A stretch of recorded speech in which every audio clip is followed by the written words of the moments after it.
Entonces los obreros le colocaron del Star, le pusieron la estrella por la mecha de perforación, por eso se llama así.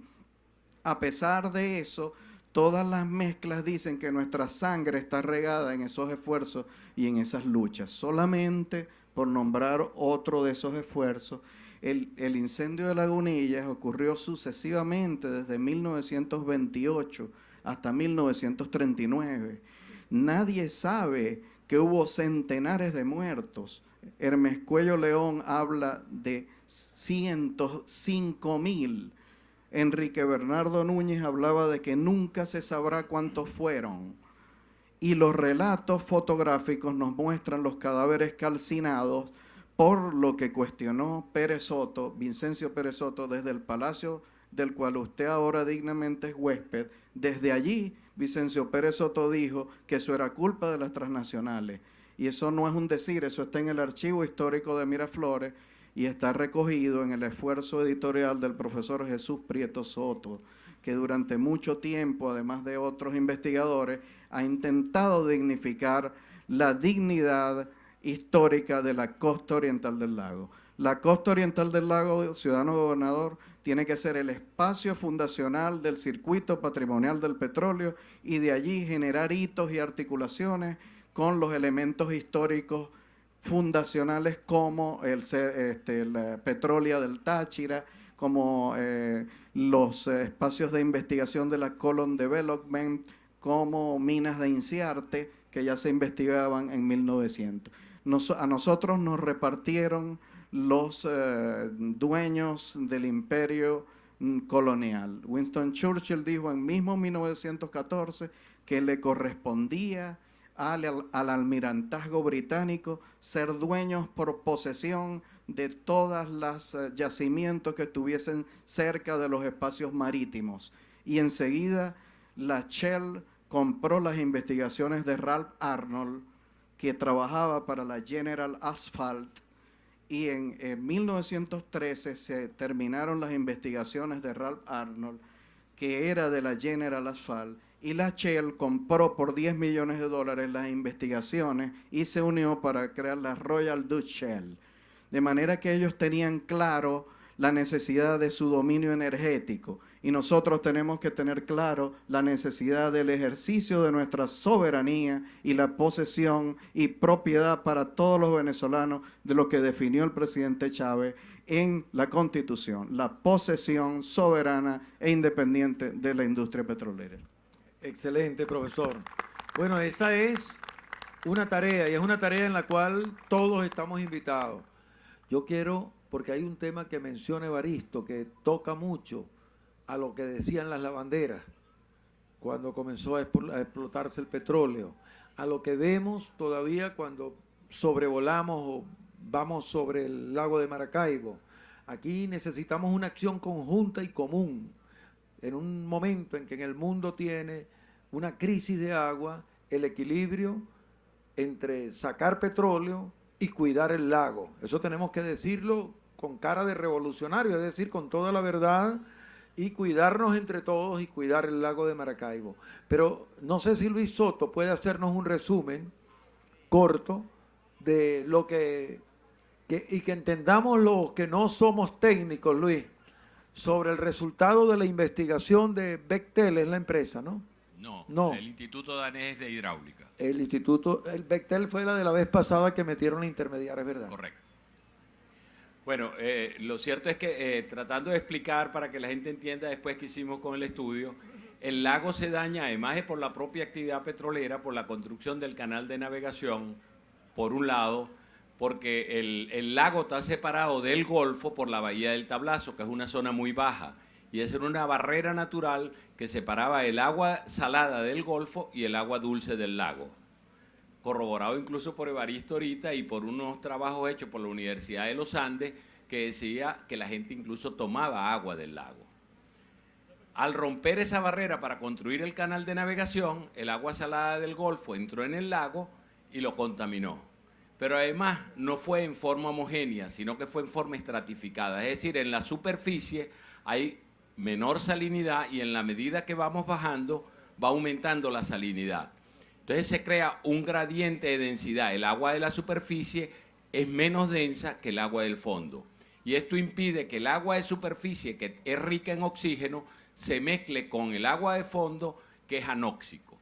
Y es anóxico porque la materia orgánica, cuando muere, va al fondo del lago y al descomponerse, coge el oxígeno que hay en el medio para su descomposición y transforma el medio como un medio anóxico. Eso hace que una gran parte del volumen del lago no tenga oxígeno para la vida animal. Pero además que la materia orgánica, cuando se descompone, se descomponga, por ejemplo, y termine el nitrógeno como nitrógeno amoniacal. O el fósforo que está en el fondo del lago se desprenda y se convierta en alimento para la materia orgánica y haya más crecimiento de materia orgánica que a su vez demanda más oxígeno y cada día tenemos menos oxígeno en el lago. Y además tenemos niveles de salinidad que no permiten su uso, no digamos ni siquiera para consumo humano porque esto está muy lejos, sino para riego. O sea, ni para el desarrollo de la vida animal ni para riego. Y cada día esta situación es más difícil. ¿Qué hicimos con el modelo matemático? Correr la situación actual durante 24 años a ver a qué nivel íbamos a tener el lago dentro de 24 años. Y después correrlo con 3 escenarios. ¿Qué pasa si hacemos todas las plantas de tratamiento de aguas servidas y aguas industriales alrededor del lago, las que caen al lago directamente? Ese fue un escenario.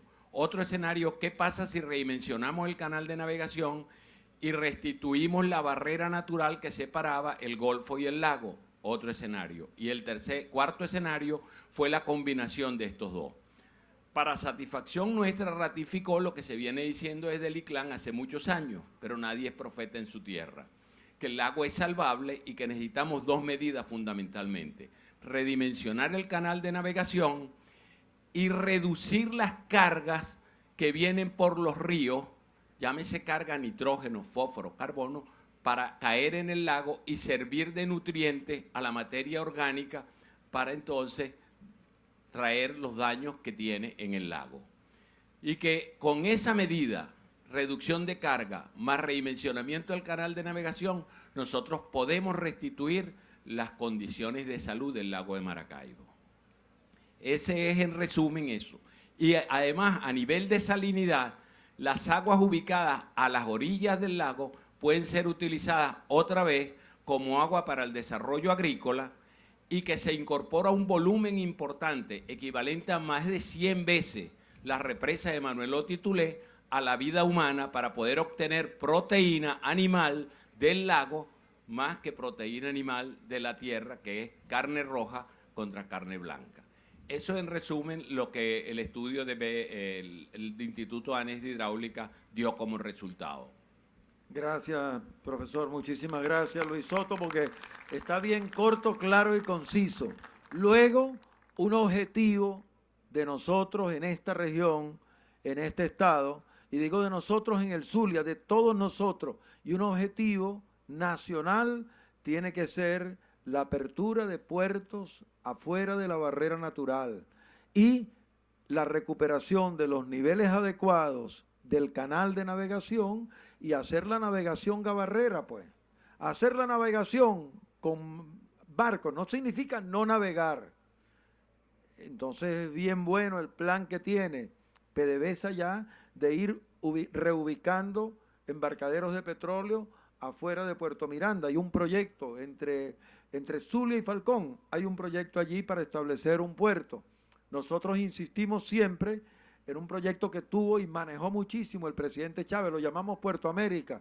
Después se renombró Puerto Bolívar y nos parece perfecto Puerto Bolívar, pero tenemos que activarlo. Días pasados lo conversábamos con el propio presidente, con el ministro de Transporte Acuático y tenemos que iniciarlo en forma. Se hizo un intento con los portugueses, con Teixeira Hermano, pero tenemos que darle continuidad con la participación incluso del capital privado, como están haciendo los cubanos, creo que es en el puerto de Mariel.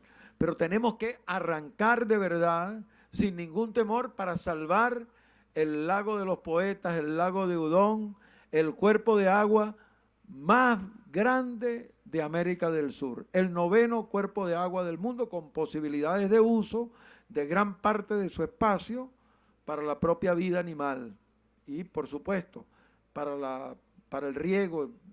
Ya lo utilizamos mucho para los camarones. Ya se utiliza mucho para sembrar allí.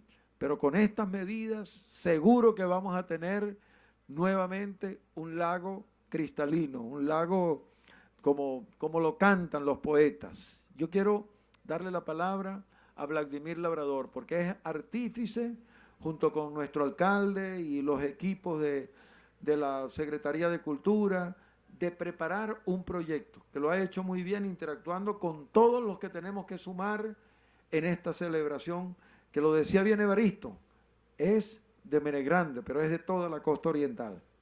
Sí, bueno, gracias, gobernador, gracias, alcalde Harvey, y bueno, al pueblo zuliano y al país. Contento de verdad por lo que representa la recuperación de la era centenaria. No solo es la actividad comercial, gobernador, sino que a partir en este cerro donde estamos, Cerro La Estrella, en 1914, se hizo una transformación, no solo de lo comercial, de lo económico, de lo político, de lo social, de lo cultural, de lo tecnológico y de lo industrial. Es decir, por eso que decimos la era centenaria, porque transformó la Venezuela rural que exportaba café y cacao por una nueva Venezuela, la Venezuela petrolera. Por eso es que el Zulia es y seguirá siendo un país petrolero, y ahora más que nunca que el petróleo es nuestro gracias a la plena soberanía de nuestro comandante presidente Hugo Chávez. Y bueno, esa tarea inmensa que usted tiene de recuperar la historia y la memoria viva. Aquí qué bueno que esté el profesor Castejón, que estén los educadores, porque el reto más importante que tenemos en este siglo es sembrar la conciencia petrolera. El petróleo ahora es nuestro, y por eso una de las tareas fundamentales es que vamos a repensar el petróleo en 2 siglos.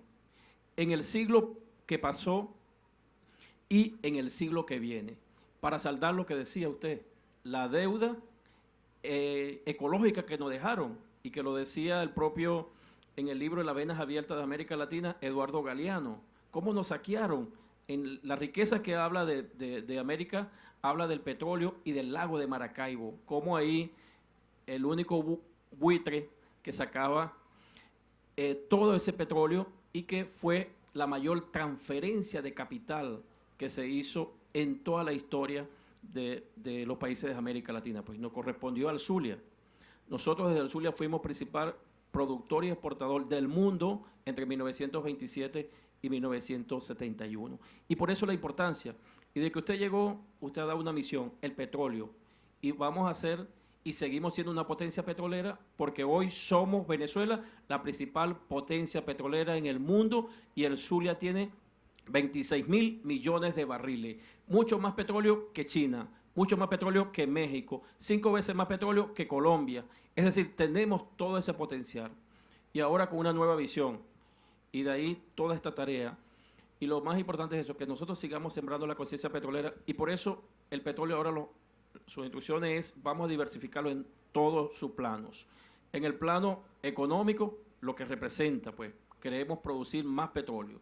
Y bienvenido, pues, todas las inversiones direccionadas a un nuevo concepto. Y también que ahora el petróleo ha sido, en estos 10 años, un petróleo que ha transferido la riqueza en lo que hoy vimos. La misión vivienda es petróleo. Las misiones son petróleos. Barrio Adentro es petróleo. Es la riqueza petrolera nuestra que antes se iban al capital transnacional y que ahora se quedan gracias a la soberanía petrolera. Y por eso que tenemos que tener conciencia. De ahí es que hemos hecho foros en todas las dimensiones, pues. Vamos a discutir el petróleo, su riqueza petrolera, el impacto cultural, el impacto económico, las misiones, el nuevo papel de la nueva PDVSA, el papel de los trabajadores que antes tenían que hacer huelga petrolera, ahora los trabajadores están reivindicados en esta revolución, y por eso el petróleo y el Zulia estará siempre asignado por nuestra